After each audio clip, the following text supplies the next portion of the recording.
బంగ్లాదేశ్లో హిందువులపై హింసాకాండ కొనసాగుతోంది. మరొక దారుణ ఘటన చోటు చేసుకుంది. ఒక హిందూ వ్యాపారి ప్రాణాలు తీసి అతని మృతదేహంపై డాన్స్ చేసిన ఘటన సంచలనం రేపుతోంది. జూలై 9న మిడ్ఫోర్డ్ హాస్పిటల్ ముందు ఈ ఘటన జరిగినట్లుగా తెలుస్తోంది. అయితే ఒక స్క్రాప్ డీలర్ లాల్ చంద్ సోహగాన్ని హత్య చేసి అతని ప్రాణాలు తీసి అతని మృతదేహం మీద డాన్స్ చేసిన వీడియో వైరల్గా మారడంతో సంచలనం రేగుతోంది. లాల్ చంద్ హత్యకు సంబంధించి దేశవ్యాప్తంగా నిరసనలు పెల్లుబిగుతున్నాయి. 19 మంది నిందితులు, 20 మంది అనుమానితులుగా కేసు నమోదైనట్లుగా తెలుస్తోంది. నిందితుల్లో Bangladesh nationalist party youth front కార్యకర్తలు కూడా ఉన్నారంటూ గుర్తించారు. ఇప్పటి వరకు 7గురిని అరెస్ట్ చేశారు. 5గురిని పార్టీ నుంచి సస్పెండ్ చేసినట్లుగా తెలుస్తుంది బిఎన్పి పార్టీ నుండి. అయితే పార్టీకి సంబంధించిన వ్యక్తులే ఇందులో ఇన్వాల్వ్ అయిన నేపథ్యంలో రాజకీయంగా కూడా రగడ నడుస్తోంది. ఓవైపు ప్రస్తుతం టెంపరీగా ఉన్నటువంటి ప్రభుత్వం అక్కడ శాంతి భద్రతలను కాపాడలేకపోతోంది అనేటువంటి విమర్శలు రిపీటెడ్గా మనం చూస్తూనే ఉన్నాం. మరోవైపు ఫ్రీక్వెంట్గా హిందువుల మీద జరుగుతున్నటువంటి దాడుల విషయంలో దేశవ్యాప్తంగా హిందువుల్లో ఆందోళన వ్యక్తమవుతోంది. బంగ్లాదేశ్లో హిందువులకు రక్షణ లేకుండా పోయింది అంటూ, హిందువుల ప్రాణాలకు రక్షణ లేకుండా పోయింది అంటూ హిందూ సంఘాలు అక్కడ ఆందోళన వ్యక్తం చేస్తున్నాయి. ప్రభుత్వం మీద ఈ విషయంలో ఒత్తిడి వస్తోంది. మరోవైపు ప్రపంచ దేశాల్లో సైతం ఈ విషయంలో చాలా ఇంట్రెస్ట్ కనిపిస్తోంది. బంగ్లాదేశ్లో జరుగుతున్నటువంటి పరిణామాలను భారత్ కూడా చాలా కీన్గా అబ్జర్వ్ చేస్తోంది. అక్కడ ఉన్నటువంటి రాజకీయాల్లో ఇప్పటికే భారత్ ఇన్వాల్వ్ అవుతోందంటూ వస్తున్నటువంటి విమర్శలు కూడా మనం చూస్తూనే ఉన్నాం. ఈ నేపథ్యంలో అక్కడి పరిస్థితులను చక్కదిద్దేందుకు వైపు భారత్ కూడా తన వంతు ప్రయత్నాలు చేస్తోంది. అయితే వరుసగా బంగ్లాదేశ్లో హిందువుల మీద దాడులు జరగడం, హిందువుల ప్రాణాలు తీస్తుండడం, చాలా వైలెంట్ సిచ్యువేషన్స్ వరుసగా జరుగుతుండడం పట్ల ఆందోళన వ్యక్తమవుతోంది.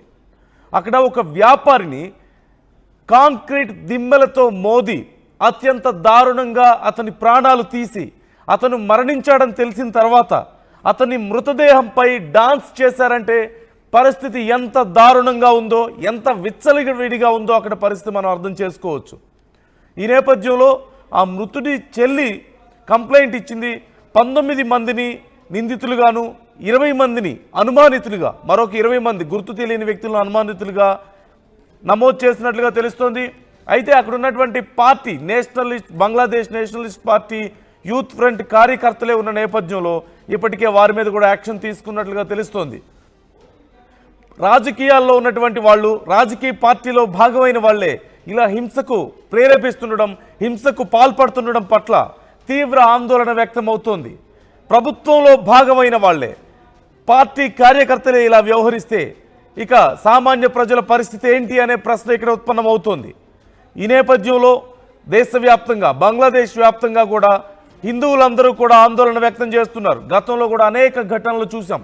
హిందూ దేవాలయాలు కూల్చడం, హిందువుల ఇళ్లలోకి చొరబడి దాడులు చేయడం, అలాగే పని విషయంలో కూడా, అక్కడ ఉద్యోగాల విషయంలో కూడా హిందువుల మీద తీవ్రమైనటువంటి వివక్ష ఉంది అంటూ అనేక సందర్భాల్లో వచ్చినటువంటి వార్తలు మనం చూసాం. వీటన్నిటితో పాటు హిందువుల మీద వరుసగా జరుగుతున్నటువంటి మూక దాడులు ఇప్పుడు బంగ్లాదేశ్ వ్యాప్తంగా పెద్ద చర్చను లేవనెత్తుతున్నాయి. హిందువుల్లో ఆందోళన కారణం అవుతున్నాయి. ఈ అంశానికి సంబంధించి అసలు ఏం జరిగింది, ఏం చర్యలు తీసుకుంటున్నారు అనే అంశానికి సంబంధించి పూర్తి సమాచారం మా ప్రతినిధి పెట్రిషియా అడిగి తెలుసుకుందాం. పెట్రిషియా, ఈ ఘటనకు సంబంధించి ఏం చర్యలు తీసుకుంటున్నారు? ఇంత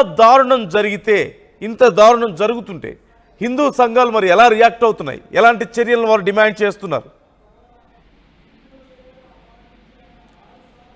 బంగ్లాదేశ్ లో హిందువుల పైన ఇంకా వైలెన్స్ కొనసాగుతుంది. ఒకవైపు శవం పైన డాన్స్ చేసిన బంగ్లాదేశియన్స్ అని కూడా ప్రస్తుతం అయితే వైరల్ అవుతుంది. ఆ వీడియో అంతా కూడా వైరల్. స్క్రాప్ డీలర్ అతను కూడా తెలుస్తుంది, లాల్ చంద్ అతని పేరు.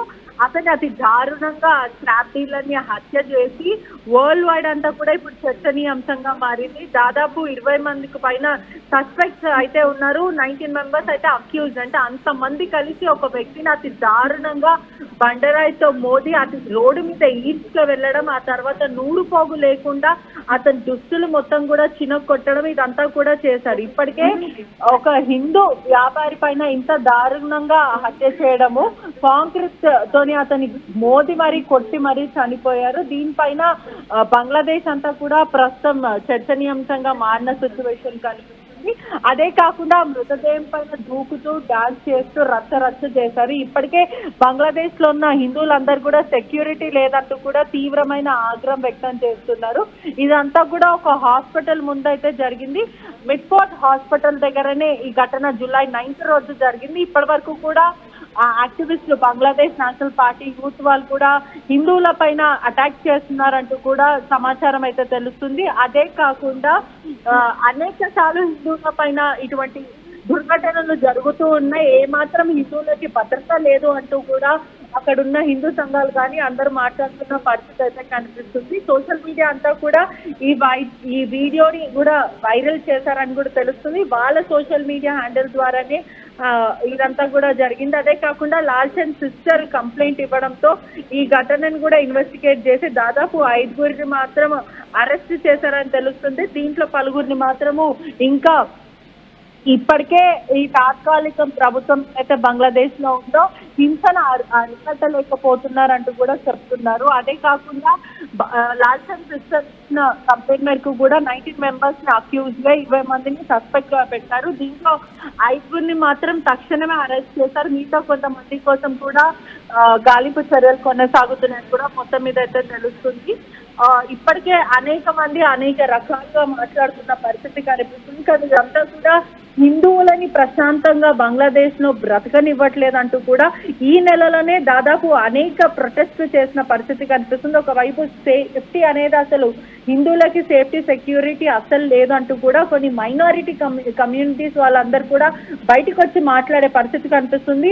హిందువుల కమ్యూనిటీల పైన కూడా దాడులు చేస్తున్నారు, న్యూమరస్ గా వైలెన్స్ ని ఎంకరేజ్ చేస్తున్నారు అంటూ కూడా చెప్తున్నారు. వాళ్ళ బిజినెస్ ని కానీ, గుళ్ళు కానీ, లేకపోతే టెంపుల్స్ ఇవన్నీ కూడా దగ్ధం చేస్తున్నారంటూ కూడా బంగ్లాదేశ్ లో ఉన్న వాసుల పైన హిందువులు మాట్లాడుతున్న పరిస్థితి అయితే కనిపిస్తుంది. ఇదే కాకుండా Bangladesh Hindu, Buddhist, Christian unity council BHB COP వాళ్ళు కూడా thousands of people ఇటువంటి వీళ్ళకి ఇంకా హిందువులకి కూడా గొడవలు జరుగుతున్నాయి. ఇటువంటి న్యూమరస్ గా ఇన్సిడెంట్స్ ఈ తరచు కాలంలో జరుగుతున్నాయి. అసలు మాకు ప్రశాంతత లేకుండా పోతుందంటూ కూడా అక్కడ ఉన్న హిందువులు మాట్లాడుతున్న పరిస్థితి అయితే కనిపిస్తుంది. ఇదే కాకుండా ప్రధానంగా హిందూ లీడర్స్ ని కూడా టార్గెట్లు చేస్తున్నారు. మొన్న చూసుకుంటే కూడా మాక్ చిన్నబోయిన కృష్ణదాస్ బ్రహ్మచారిని కూడా అతన్ని కూడా అరెస్ట్ చేశారు. సెక్యూరిటీ ఫోర్స్ కానీ వీళ్ళందరూ కూడా వాళ్ళకే సపోర్ట్ చేస్తున్నారు. ఏమాత్రం హిందువులకి కొంచెం కూడా భద్రత లేదు, ఖచ్చితంగా మాకు భద్రత ఉండాలంటూ కూడా వాళ్ళు రోడ్లు ఎక్కి మరి నిరసన వ్యక్తం చేస్తున్న పరిస్థితి కనిపిస్తుంది. అదే కాకుండా కేసులు హిందువుల పైన పెట్టిన కేసులంతా కూడా